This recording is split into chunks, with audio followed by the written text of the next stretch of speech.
when you look at an organic white t-shirt versus a non-organic white t-shirt, there's nothing really to differentiate visually. Yeah. So I think that when it comes to marketing sustainability in fashion, we really need to focus on the storytelling. Like, Yes. these are clothes with stories that you will be proud of. Yes. Versus, a $5 t-shirt from Shein. And, you don't really want to tell people where it's from. Yeah.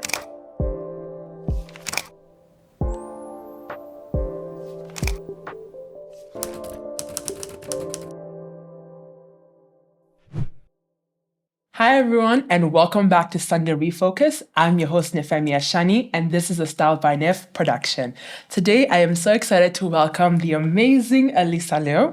She is a Chinese-Canadian photographer, content creator, and small business owner whose first foray into fashion was in 2011 in the form of a fashion blog. Since then, she has made her mark in the Canadian fashion industry by launching New Classics in 2014. One of the first sustainably driven e-commerce website in Canada. Through her creative photos and video works, she has had the opportunity to work with brands like Chanel, Dior, Gucci, Canada Goose, Sandro, and so much more. Alyssa, how are you doing today? I'm great. Thanks so much for having me. I am so happy to have you here. I'm so happy that you created the time because I know you're a busy lady. So to have you here is it makes me so happy. No, thank you so much for having me and accommodating my kids. Yeah, for sure. And congrats again to the newborn. You. Yes. I would love to know, can you describe your personal style with us in 3 words? 3 words. Dynamic, eclectic. Okay. Effortless? Definitely. Definitely. No, but your style definitely gives effortless. And I love how you piece together skirts and tops. Thank you. That means a lot coming from me. Yeah. Thank you. No, I love that. And what message do you think or believe your style is conveying to the world? I mean, our personal style says so much about us. And I hope what it portrays is that I am confident in who I am. I hope that's ultimately what my clothing says about me. Yeah, definitely. And for me, I see it as such. And I feel like when people check out your Instagram page or YouTube, that it does really speaks and brings forth ooh, she knows her style. You know what I mean? So I love that. I love that very much. I'd love to get now into the beginning of your journey. You started with a fashion blog in 2011. That is amazing. What inspired you to start, and was this your first introduction into the fashion industry? Yeah. So, before I was posting on Lookbook, I don't think a lot of people know about it anymore. It's very old. It was kind of like Tumblr, but for fashion. So you would just scroll and like people's outfits. Yeah. It was a whole nother era. So I started on there, and I grew up with some coding experience, and I was like, oh, I'm gonna start a fashion blog because that was the thing to do at that time. Yeah. And so I started a fashion blog with my cousin Curtis. He stopped a few years in, I think, and so I kept it going. And it was just, for me at the time, I was a bored university student, and I really needed a creative outlet. And so fashion blogging was that for me. It was a way for me to remove myself from my chemistry degree. Oh, wow. So you studied chemistry at the U of A? Yeah, I was studying, I majored in chemistry, minored in anthropology. Wow. Don't remember a thing. It's been a long time since my degree, so wow. There we go. I love that you have coding skills. Who would have known that you had coding skills? It all came in handy, yeah. My cousin, Curtis's sister, Andrea, shout outs to Andrea. I remember, I think she went to an HTML camp, and then she came back one summer and then taught me everything she knew. And I was like, this is cool. So I started learning by myself on the internet. Wow, I love that. Yeah, shout out to her. Yeah. That's actually they took the time to teach you. Yeah. That's a real one for real. But how did your blog shape your understanding and approach to the fashion industry? I think with so many things nowadays, I was I don't know how old I was in 2011. I was young. I was in university. And, it's such a formative time in your life. You're trying to figure out who you are, not just in terms of style. But that's what that blog really allowed me to do, is to kind of experiment with who I am in terms of my clothing. And so I think it was really, really essential for me to figure out what kind of styles I liked, what I didn't like, and just be able to, play with my clothes. Because I think that nowadays we have trends that we see on Instagram, and we kind of fit ourselves into these trends instead of going into our closet, figuring out like, how can I wear this? How can I wear that? And I think that was just like so valuable for me. Yeah, no, I love that. I love that you started with a blog, because that's also how I started. Yeah, amazing. I started my blog in my last year of high school. So I only kept it going for like 2-3 years. Yeah, but the same thing though. for me was just a way to just express my style. And be like, this is how you can style this with this, or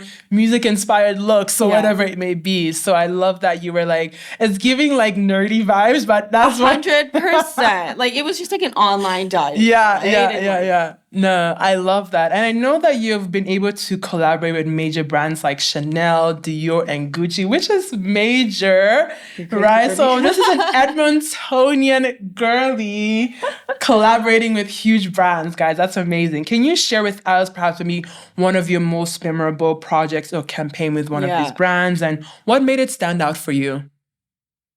Like two things come to mind. One of them was in 2018, I believe. I got to shoot a commercial for MAC Cosmetics. And it was just, for me, that was such an amazing experience.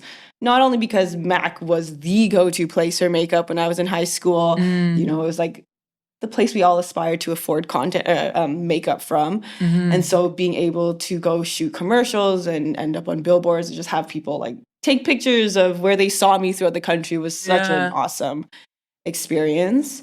And then secondly, in 2021 or 2022, I think, I got to go to a Chanel fashion show. So Chanel brought me to Paris. Wow. I got to go to a fashion show. We got to do a photo shoot for the kit, and my son was in there. It was like a Mother's Day issue. It was so special to be shooting in Paris. Like, it sounds like a dream. So it was a dream. I think I actually saw that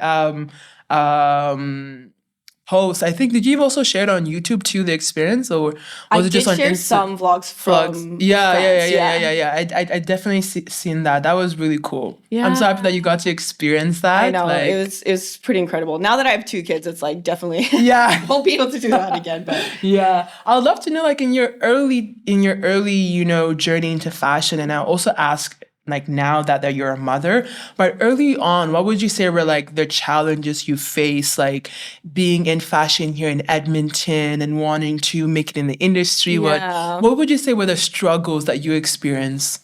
I mean, and how were you able to overcome them as well? For me, like, content, blogging, it was never really my number one aspiration. So I don't even necessarily like trying to think about challenges. Nothing comes to mind, because it was always kind of like a go with the flow kind of thing. So whatever opportunities came to me, I was most likely to say yes to, always keep the door open. That being said, I'm sure there's some things I just like can't think about, because it's always, I've never really treated it as my full-time gig. It's always been something that I have the privilege of doing. Yeah. And then you mentioned that, the photography, the content creating, the small business. Like, how have you been able to balance that? Like, even now that you have kids, yes. Like, what is the balance going on? It's giving like. Yeah, it's like a juggling. It's like, I don't know how to juggle, but this is the only juggling I know how to do. It's difficult. It's for sure, because my kids are 3 and 3 months. And so my husband and I, we've kind of formatted our life in a way where we can be full-time parents. Like, that's our first job, first and foremost. I love that. We want to be there for our kids during these very formative periods of their lives, and we want to be able to raise them and just spend so much time with them. So the business has kind of been on the back burner, which is why we actually decided to kind of let go of it. Sad to say, but we're deciding to let go of that period of our life as we enter this new season, and just to make time for more stuff because we really don't have time for it anymore. Yeah.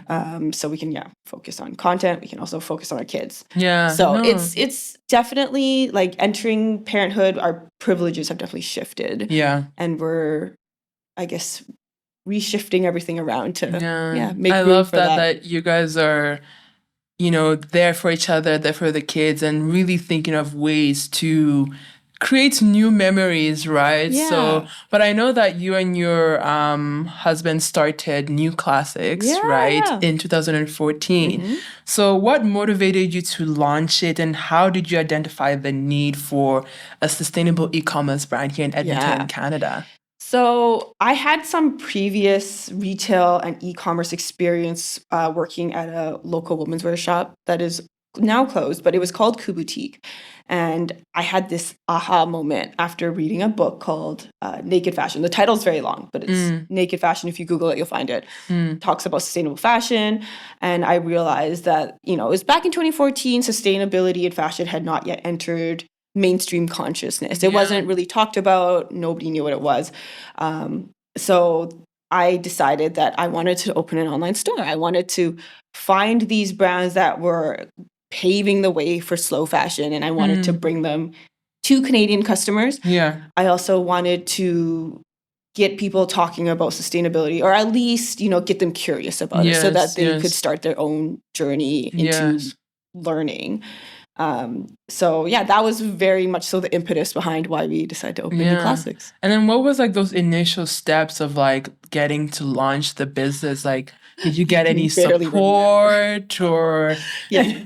So it was all self-funded the first season. I think we had like 10 brands. I think I spent $10,000 or $15,000 of whatever money I had to buy these brands. And I was just kind of like, oh my goodness, I hope this works out. I think the first year of business, we had like 30 orders.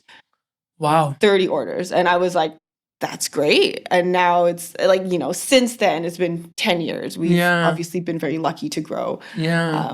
Unfortunately, we just don't have time for it anymore. But but it's been... How were you able to like choose the brands that you... There weren't that many at that time. Okay. So honestly, Google search led me to most of the brands. Nowadays, we get a lot of brands emailing us to be included in the curation. But in those beginning steps, it was finding independent retail brands on not Instagram. Instagram wasn't really a thing. But finding independent brands on Google mostly. Oh, wow. I like that. And one thing I really love about New Classics is just like your curativeness of like how unique, even the way you style your models, the way like the photo shoots and everything, like it's giving like upend, you know what I mean? So I really love that. I would love to know like what does sustainability mean to you, and how do you ensure that New Classics adheres to those sustainable practices that you have chosen to follow? I know it's difficult because sustainability doesn't have one definition, which is why there's so much greenwashing in the industry. On New Classics, we make sure to define it as an umbrella term that includes all the eco, slow fashion, ethical fashion movements within one. So in the New Classics website, I believe, we describe it as starting with ethical means. So there is no sustainability without ethical production. So even if like H&M, for example, releases an organic cotton collection, if it's still made with like slave labor, that's not sustainable. So we at New Classics really believe in ethical production. If a brand does not have that, we do not carry it. Then we kind of start moving from there. If they're using like completely organic materials, new like innovative eco-friendly materials, those are like bonus points. But it really just stems from ethical production. And then hopefully from there are other ways that brands are incorporating sustainability into their clothes. I love that. I love that. That's one of the SDG goals, like the Sustainable Development Goals is... I don't know if it's called ethical production, it's responsible production and consumption. So I love that you were able to fit within that framework with your brand. I know that a lot of your brands that you carried were international brands. Did you have any local brands as well, or were they all international? So a lot of the local brands we carried, there's not a lot of local apparel companies. So a lot of the local ones we did were like handmade ceramics. Like Libertine does handmade fragrances. So it was, a lot of the smaller brand, like Rochelle, we carried her rugs too, and she does those hand tufted rugs. It was more so like the smaller accessory brands that we would carry, and like I always loved having local brands too, being able to showcase them on a bigger platform, if you will. Those are the local brands that we carried. I love that. And would you say what would you say were like the main pillars of your brand? Because I know a huge thing that you guys had that was very bringing much a lot of community was like your journals that you would post on your website, right? So how has that influenced or helped grow the community that we would engage with your brand? So a big part of New Classics, like obviously one of them is we wanted to be a platform for these small designers, independent brands, and in order to give Canadians access to them, right? Because it's hard as a Canadian to shop American websites. We all know the duties. We've all suffered. So that was one part. The other part was we wanted to really be a part of this larger conversation about sustainability. And what better way than to partner with people who already have a voice and a platform. So we would find people that we really admire on Instagram or whatever platform. We would interview them. And that's essentially what was our journal interviews. It was just people we admire, and we wanted to talk to them about their journey in sustainability. Like, it didn't have to be perfect. It didn't have to be, a certain type of way. We just wanted to see where they were at, what they wanted to improve on. And we just wanted to incorporate them, I guess, more into this conversation. I love that. I feel like that for me personally, that was like my favorite part of like going through your website and like, oh, this person's story. Like, just because I love storytelling, right? So being able to read like the diverse stories of the brands that you carry. So I feel like a lot of like e-commerce websites, it's just like, okay, a blurb about like who the brand is. Okay, shop. And then for you, you went far, you went beyond and be like, let's really engage with the people that we are carrying on our website, right? I mean, like, information is power, right? And especially when it comes to sustainability, like when you look at an organic white t-shirt versus a non-organic white t-shirt, there's nothing really to differentiate visually. So I think that when it comes to marketing sustainability in fashion, we really need to focus on the storytelling. Like these are clothes with stories that you will be proud of. Versus, a $5 t-shirt from Shein. And, you don't really want to tell people where it's from. But if you want to get this other t-shirt, like there is so much more to be proud of. Like you are supporting an entire supply chain. It reminds me of this phrase that one of my mentors keeps telling me to think about is like, whose story are you wearing? Exactly. You know what I mean? So you just having that in mind of like, you know what, like whatever I'm wearing, there's a story behind this, 100%. Right? So, and I think that's such a amazing way to humanize the people who are behind our clothes, right? Because I think that when you get so caught up in buying the cheapest of the cheap, right, we forget that there's actual people who have been putting it together, who are trying to make livings off of the clothes that we buy, right? And if we want to be more responsible in what we shop, then we need to remember, that there are real people who depend on us buying responsibly. Yeah, I love that. I love your perspective on just like consciousness of like just like fashion and shopping and building community, right? So I'd love to know like how has New Classic evolved since like you first started, and what has been like a significant milestone in that journey? I mean, I think with every small business, it's so important to celebrate every small win you get. It's like I have never had more respect for small business owners than after I started New Classics.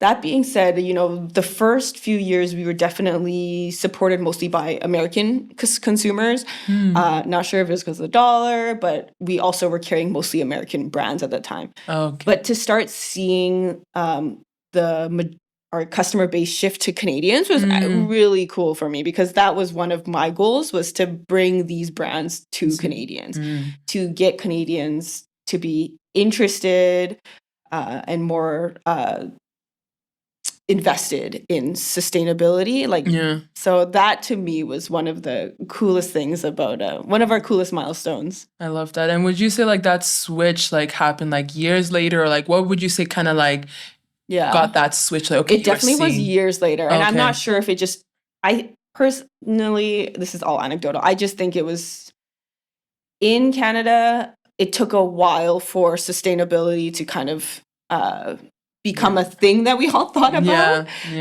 For a developed nation, if you will, we are not really at the forefront of sustainability, which is unfortunate given all the resources we have. So I think it just took a really long time for people to actually start caring about it. And now that people do care, it's really great, right? We're holding brands accountable. We're starting to talk about these issues more. So and I'm seeing fashion organization at COP27, COP28. I'm just like, wow, we're out here really trying to change things. And then even, I don't know if you recently heard in France how they put a tax on fast fashion clothing. I was like, I'm looking forward to the day when Canada, we get to that point. See, I don't know if it ever will, unfortunately, but hopefully we can take notes. Right? We can definitely take notes and see what other people are doing and hopefully change that. So I love how you've been able to, start this sustainable e-commerce brand and really live out what you're saying, right? I'd love to know, being that you're a multifaceted creative, what is an advice you can give to aspiring creatives? Perhaps they want to get into photography, or maybe they're already starting their small business or content creating. What advice would you give to them to kind of just push them forward? Especially being in Edmonton, there's a lot of talented people that we have here, right? And, there's not enough support or resources. So how can we... Very true. First of all, don't leave Edmonton. Yes. We need you to stay. Don't leave. Girl, tell them don't leave, because you're seeing somebody here who has worked with big brands and she's still in the city. Okay? So don't leave. I know. It's so sad to see all these amazing creatives. I understand why, but at the same time, if we can build this community even more in Edmonton, it's only going to strengthen us. That being said, advice. I think it's, in this day and age of social media, it's very hard to stand out because everybody has a platform. But I think just making sure that you find your niche or just what you really love doing and leaning into that, finding what sets you apart is really important. And it's difficult to do because, everybody's doing something. But ultimately, if you want to stand out on the internet, you got to find out what makes you different from the billions of other people, right? No, I love that. I love how you said to set yourself apart. And that's something that as you were saying, that purpose comes into mind, understanding going through the journey of discovering it. You know what I mean? Be intentional about that self-discovery stage of experiment, right? You have to experiment, and you have to keep experimenting and keep growing, right? So I think it's really important what you just said. I love that. Thank you so much for that advice. I feel like a lot of people would resonate with that. Because like you said, being online, there's a lot of people doing so many different things, and you're like, should I do this too? Should I do that too? And it's just what I mean? It's very easy to get caught up in it, right? And just looking at what everyone else is doing. I don't know. It's hard because it is also very cliche advice. Obviously you want to do what sets you apart, and if you do believe in yourself and what you're doing, then keep doing it. I think that's it's really important to do that, to make sure that you have a strong belief in your abilities and keep going. No, I love that. And reflecting on your role in the fashion scene in Edmonton, you're a veteran. You're out here rooting for Edmontonians to, do what they feel like they can do. What changes do you hope to see within the fashion industry here? And is there anything exciting you're currently doing to contribute to the change you want to see? Yes. Okay. As for what I'm doing, not much, unfortunately. Hopefully when the kids get older, they can start, leaving my house again. But it's so exciting to see all these younger people pursuing what they love. I think that's really cool. Because when I was younger in university, there really was no, at least as far as I'm concerned, there was nothing like this. There weren't people who were trying to do cool events or do local magazines and stuff like that. So I really appreciate it as someone who grew up in an Edmonton that wasn't nearly as fashion forward as it is now today. And it is really awesome to see this community grow and grow from this, as I'm, from the sidelines. Fortunately, again, I'm not leaving my house that much nowadays. So I don't think I'm necessarily doing too much, but just being a bystander. So But I feel like you've been living a legacy, like being that like you've been in the industry for so long, right? And you have a perspective of like, this is what wasn't here and what is here. So it's like that. I honor that. I really honor and okay, appreciate that. That's No, for so real. kind because I don't think I'm doing anything. No, like one thing I've realized about just looking from outside in of your journey is this consistency. You have this level of consistency and this level of like care of what you do, right? And I feel like nowadays with how things are moving so fast, people are just wanting to just do things so quick and like they don't take the time to really Yeah. ensure that what they're doing is, what they need to do or just moving with a level of excellence, you know what I mean? so kind. I love how like you've been so consistent with your level of excellence. So Thank no, you. I have to give you your flowers, girl, because That's you've been so kind. Oh my goodness. you've been doing what you've been doing for a while and you can see how like it has evolved. I remember I was going back to like your YouTube, like your videos from oh my time. goodness. I don't even want to think about those, but Like you've been really doing this and then like consistency is a beautiful thing and I feel like a lot of people can learn from that. It's like when you're passionate about something and feel like you need to do this thing, let's be consistent about it. Like you can experiment and whatnot, but give that level of like consistency and excellence in what you I think do, it's important to right? be proud of what Yeah. you do in order to keep wanting to improve, right? Yes. Like yes. I think that's probably why I've been doing what I'm doing for so long is because there's no end to how much you can improve, right? Like Exactly. each photo shoot, each video that you make, you can always be better. And Yeah. I think just striving for that makes it so fun. Yeah. I'm sure you know because Yeah. you're also doing this, right? Yes. And that's where the effortlessness comes in because like you've been doing and it's like there's this ease to it, right? Thank you. Doesn't feel like that all the time, but no, from outside it's giving effortless. So don't even stress. Yeah, you're doing a great job at helping us see that. Oh wow, this is giving what it needs to give. But what is one thing you believe the Edmonton fashion scene needs for it to grow? And how do you think we can start today? I mean, I think from what I see, people are doing a pretty awesome job. I'm seeing like these really cool like local events and that people are throwing. I follow Stratus magazine and they tend to do these really cool like pop-ups. And I think, people like if we can keep having the courage to step outside the box, work with local businesses and keep doing things like this, I think it'll really make Edmonton like a much cooler place to live in, Like there's just so many cool young people nowadays, like I walk down the street, everyone's got a cool sense of style. And it wasn't like that. No, it definitely was not like that for a long time. So it's really, like I think these people want to find where they belong to in the city. And if you guys just keep doing what you're doing, eventually, they'll find their way to you. And I love that. Thank you. And to the final question, what's next for you? Do you have any future projects or goals that you're excited about? I know right now the focus is the kids. Yeah. But is there anything like creative-wise that you're looking forward to maybe in the coming months or year or anything like that? I think when we wind down New Classics, as sad as it is, it's definitely more of a relief for me. It's been a long time coming, but I think I am looking forward to be able to kind of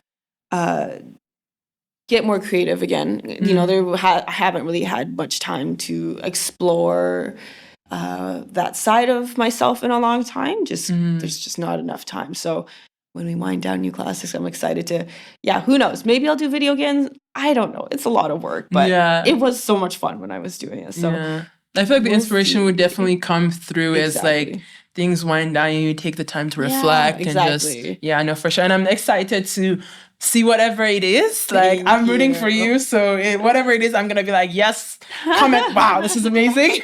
Thank you, Nifem. For sure. Thank you, Alyssa, for being here, for sharing your insights and experiences with us today. Before we conclude, could you please let our audience know where they can connect with you further? Yeah, you can find me on Instagram at I'm Alyssa Lau. And if you want to email me, ask me your questions, you can DM me or email me at I'mAlyssaLau@gmail.com.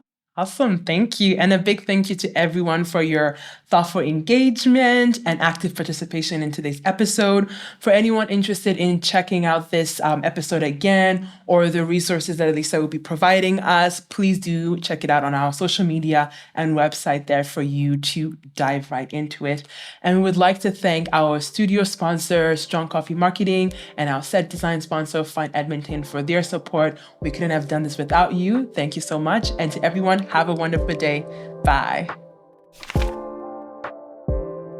Thank you for tuning into Sunday Refocus, where we embark on a journey of empowerment and growth for emerging creatives in the fashion industry.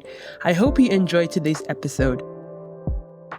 If you've been inspired by the stories and advice shared by today's guest feature, please don't forget to like this, subscribe to our podcast channel, follow us on Instagram, and share this with your fellow creative friends.